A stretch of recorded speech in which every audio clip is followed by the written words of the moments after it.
그래서 뉴스에 그런 게 나왔잖아요. 지금 부산 경찰이 이제 춥다고 들어온 할머니를 내쫓아가지고 이게 지금 좀 크게 문제가 되는 것 같아요. 그렇죠?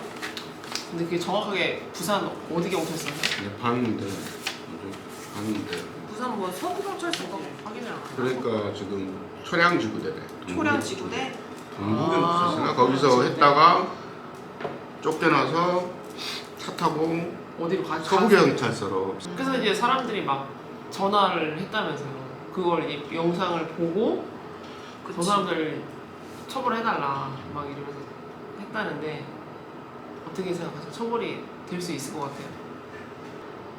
추위에 떨고 있는 막차를 놓친 할머니를 보호할 의무가 있냐, 그거에 관련된 거를 관련법을 찾아봐야 되는데 어떻게 경찰관 직무집행법?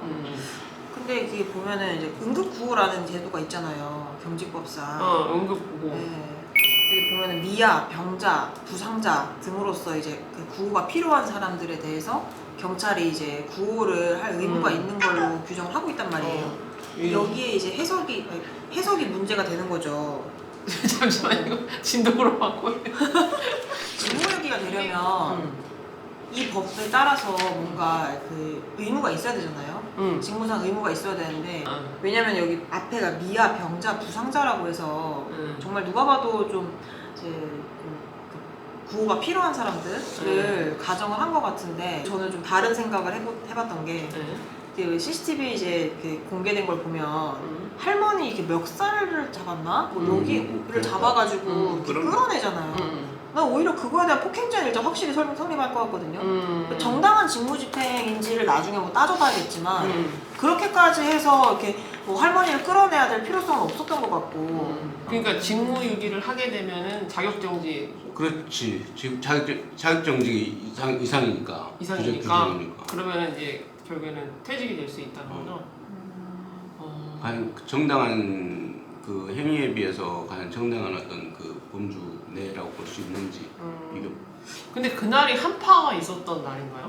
저 그거 그렇다고 하더라고요. 너무 추웠다고 담요 뭐 얘기 나오고 그런 거 하는 거 보면 저도 막 찾아보니까 되게 애매한 게 오조도 보면은 이제 뭐 위험 발생 방지 등 해가지고 경찰관이 천재 사변 뭐 그밖에 인공 구조물의 파손, 붕괴, 교통사고 뭐 이런 것들이 있을 때, 그밖에 위험한 사태가 있을 때는 이제 뭔가 어떤 조치를 취해야만 한다 그런 게 있는데 되게 추운 상황이 또 천재라고 볼 수는 없으니까 한편으로 네, 그렇죠. 재난이라고 보기에는 조금 이게 또 애매한 거지. 이거는 오히려 이제 이태원 사건과 관련된 거에는 해당되는데. 그래서 내가 이 혹시나 판례가 있나 싶어가지고 판례를 봤더니 판례는 거의 주치자에 집중돼 있어. 아 그치. 주치자 뭐 동사하고 이런 거 판례 많죠. 근데 이제 그거는 또 이제 그 4조에 술에 취하여 이런 사람을 그치. 보호하라고 돼 있으니까 주치자에 대해서는 경찰들이 법에 있으니까 신경을 쓰는 것 같고 그래서 이걸 어떻게 하냐 이걸 정말 방법이 없냐고 이것저것 생각을 해보다가 노숙인 복지법까지 갔어.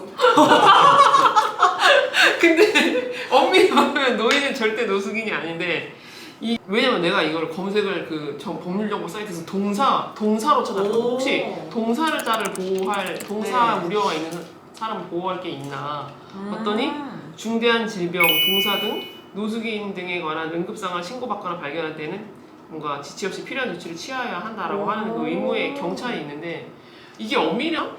어쨌든 뭐 딱히 갈 데가 없으니까 뭐 추운 날 동사 걸릴 수도 있고 하니까 보호할 이거면 너무 껴맞춘 거긴 한데 그래도 뭔가 의무가 있는 게 아닌가. 들이 자기들 뭐 술 마셨다고 했나? 그래서 그 밤늦게 새벽에 경찰한테 자기를 집에 데려다 달라고 했는데 경찰이 그걸 거부를 했고 그거에 대해서 부모들이 경찰에 전화를 해서 애들이 미성년자인데 왜 보호를 안 하냐 경찰이 보호할 의무가 있는데 왜 집에 안 데려다 주냐 이렇게 따진 사건이 있었단 말이에요. 그러니까 이렇게 뭐 솔직히 할머니 사건은 조금 안타깝긴 하고 경찰이 부적절한 건 맞지만 이 사건을 계기로 뭔가 그 경직법이라든지 뭐 노숙인 보호법 그런 것들을 확대 해석하게 되면 이거를 분명히 악용하는 사람들이 당연하지. 생기지. 한두 곳도 없어. 그런 친구들이 술 먹고 전화해갖고 자기 뭐 주치자다 내지는 자기 미성년자인데 보호자가 지금 없다 하면서 집에 데려다 달라고 하면 경찰이 자기 뭐 그렇지. 택시도 아니고 택시 기사화가 될 수도 있어. 그치. 그렇지. 이게 좀 아니 근데 당장 우리도 만약에 막 외딴 곳에 갔어. 막차 끊겼어. 그치. 근데 그때 술 마셔서 뭐 어떻게 할 수도 없고 택시로 뭔가 집에 가기엔 너무 뭔가 애매한 상황이라거나 요즘에는 그때 그런 걸 내가 봤는데 사람들이 하도 페이를 쓰니까 핸드폰 충전이 날아가 버리면 돈도 없는 거야. 아 그치. 그러면 핸드폰 안 택시도 안 못 되지. 타. 근데 근처에 지구대는 보여. 너무 추워. 그럼 우리도 가서 지구대 가서 이런 상황 설명하고 뭔가 해달라고 할 수는 있는 건가? 약간 그렇게 생각이 그거 드는데 그렇다. 그렇지 진짜. 경찰은 모든 그치. 민원을 해결해줘야 되는 의무를 부담하는. 그것도 거야. 밤새도록. 그렇지. 그런 너무한 거가 거지. 있어야 맞아. 돼. 핸드폰 충전 정도는 해주겠지. 핸드폰, 아, 그치. 충전만 좀 하면은 제가 택시 잡아서 알아서 근처 가까운 그치 그치. 아무데나 숙소 가서 잘게요라고 할 수는 있겠지만 근데 서운할 것 같긴 해. 내가 만약에 근데 잠깐만 제가 잠깐만 여기 좀 몸 좀 녹이고 갈게요 그러는데 우리가 왜 그렇게 해줘야 돼요? 나가세요 라고 하면 서운할 것 같긴 한데 아니, 내가 혼자 상상을 해볼까? 그럼 난 이렇게 말할 것 같아. 저 그 유치장에 들어가 있을게요. 난동 피워 거기서. 왜 난동 부려? 아니 유치장에 들어가 있을 테니까 진짜 왜냐면 그 사람은 내가 어떤 사람인지 모르니까 거기에 앉혀두는 게 불안할 수도 있잖아. 그치. 그럼 알아서 내가 알아서 기어서 유치장에 셀프. 들어가겠다. 장가도 좋으니까 너무 못 추우니까 살아.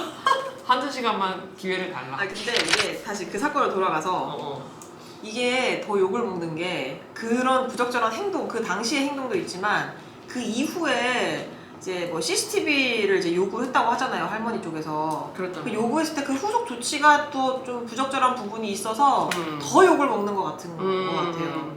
할머니가 CCTV를 이제 뭐 요구를 했대요. 자기가 나온 CCTV를 보여달라 그랬더니 거기에는 다른 경찰관들 얼굴도 많이 나오잖아요. 그럼 이거를 다른 사람의 초상은 어쨌든 공개를 하면 안 되는 거니까 모자이크를 해서 이제 제공을 할 의무가 이제 경찰 쪽에 있는데 그 모자이크 비용이 너무 많이 든다. 300만 원이 든다 이렇게 얘기를 한 거예요.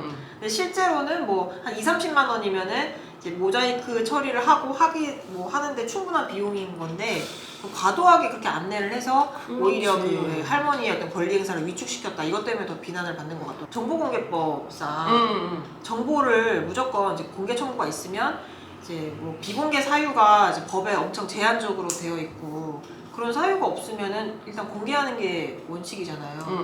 근데 좀 뭔가 합리적이지 않은 이유를 들어서 뭔가 회피하고 그 공개를 회피하고 공개를 거부하고 뭐 그런 것들에 대해서는 또 이 정보공개법에서 금지를 하고 있는 사항이니까 이 정도 이게 만약에 사실이라면 사실 최소한 징계 사유는 되지 않을까. 뭐 형사처벌 대상은 아니지만.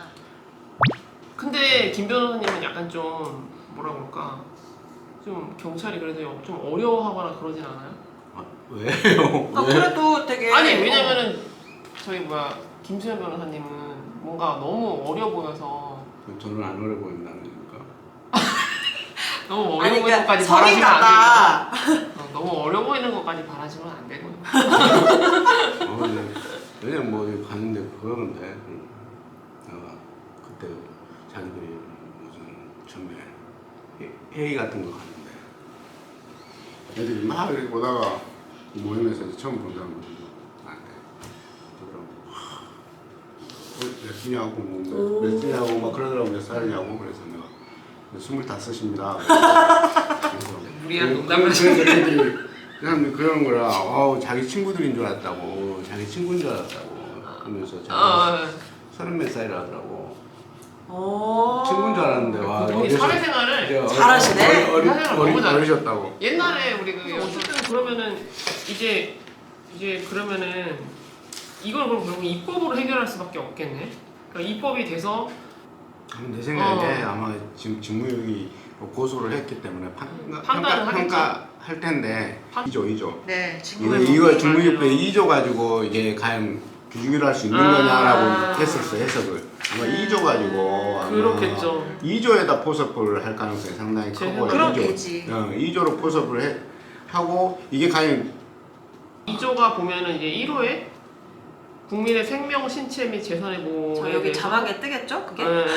경찰관은 다음 각호의 직무를 수행한다 이렇게 되어 있으니까 이제 왜냐면 뭐 판단하는 입장에서도 안 된다고 딱 판단하기도 그렇고 된다 판단을 듣고 하자면 이게 성취가 될까요?